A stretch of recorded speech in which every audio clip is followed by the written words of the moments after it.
18, 19 feet with a water knot tied up top. Super simple. Google it, how to make a tie a water knot. You're basically just going to tie an overhand knot and then follow it back the opposite direction. So, first application, go ahead and lay down, RK.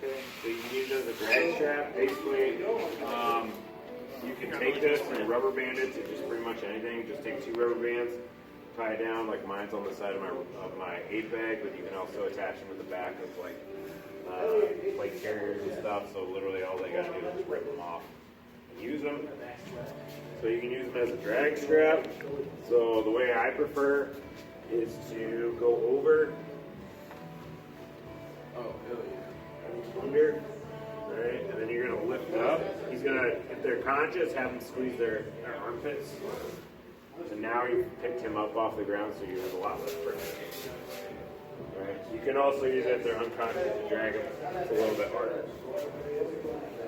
So,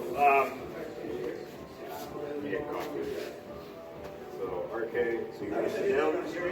So you can also use this to make a sling. So, so you can grab this. So you go over the back of your neck, underneath the armpit. Make sure you have these two.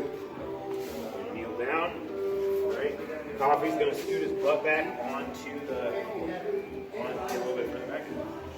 Right. And he's going to put his arms down. Right. Lift. Now you have it perfectly good. And both my hands are free. Actually, not that heavy at all. Yeah, you still work this shoot? Yeah. I can shoot, I can do medical stuff, whatever you want. So that's the sling. So, and you can also use this as a litter, right? So coffee lay down again. So, if we need to move coffee by litter, there's a couple different configurations you can use. First one is the hourglass. So you're going to put the knot at top. You're gonna, I don't know. That's what I'm saying, right? I don't trust anybody else.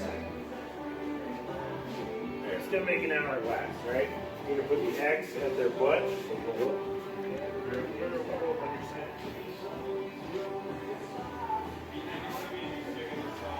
Okay, this goes underneath his ankles. Right? Roll that down. Right? And then I need. Hey, Sprague. Sarge Sprague! So you're gonna make this basically makes 4 handles. Hey, Sprague.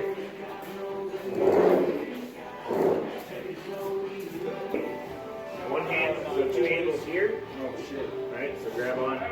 Right there. Face the other way. Right here. Right here. This one does not usually catch their neck. So it's better to use on a conscious patient. Oh, yeah. I already did it once. With my legs. Alright. So, yeah. Prepare to lift. Lift. How's that for you? Lower. You need less. It's probably a little rough on your neck. I don't like the hourglass method because I'm going to show you the Snowman. It was the carabiner. So if you only want 4 handles, use the hourglass method, and you don't have a carabiner. But I'm going to show you now the Snowman method. So lay down. So again, I'm going to lay this out. Make kind of a square. Yep. And now you're going to make a snowman.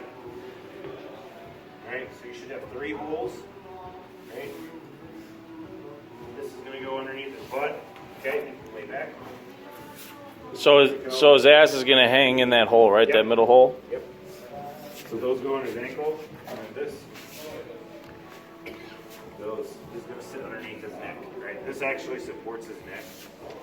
So, right? So you guys can grab that. So if you don't have the carabiner, hold on, don't pull it yet. If you don't have the carabiner, you have to hold all 6 handles. Well, shit. Good luck. Okay, guys. Alright, so try to lift. Lift. Right now, that one's the most supported. Okay, so this is great for someone who's super heavy. It also supports his neck real well. Alright, but the bad thing is you're going to have to side step. Alright, so go ahead and lower him down. So to fix that, we move somebody about 100 meters like this, and he's a real big guy. Take a heavy duty, take a heavy duty carabiner. It goes across their hips. So grab handles again.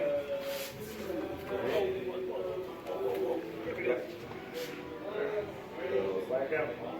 Alright, ready to lift? Lift. Alright.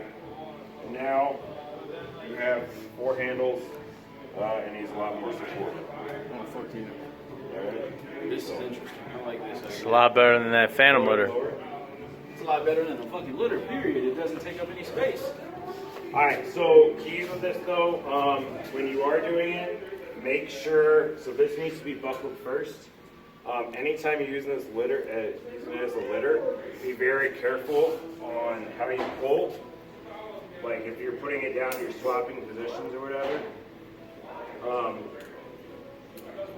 Because if one person gets too enthusiastic and pulls too much, the whole litter comes apart. So if you're switching, especially at night and stuff, just hold on to that strap until somebody replaces your hand. Because you'll lose that strap. You'll lose that strap underneath of somebody, and you won't be able to find it. So that's about it. It's simple. It's easy. Any other little tidbits, things to look out for? The hourglass, you don't got to worry about it getting pulled out, right? Because you just basically made an X underneath them. It still can get pulled out. Like if no one's holding on to one side and somebody just gets too enthusiastic and yanks, like goes to move or something like that, or tries to readjust something, you can still pull that litter out from underneath them. But other than that, play around with it, figure out what, like the sling thing we figured out on our own. We were just fucking around with it. So if you find applications for it and it works, great.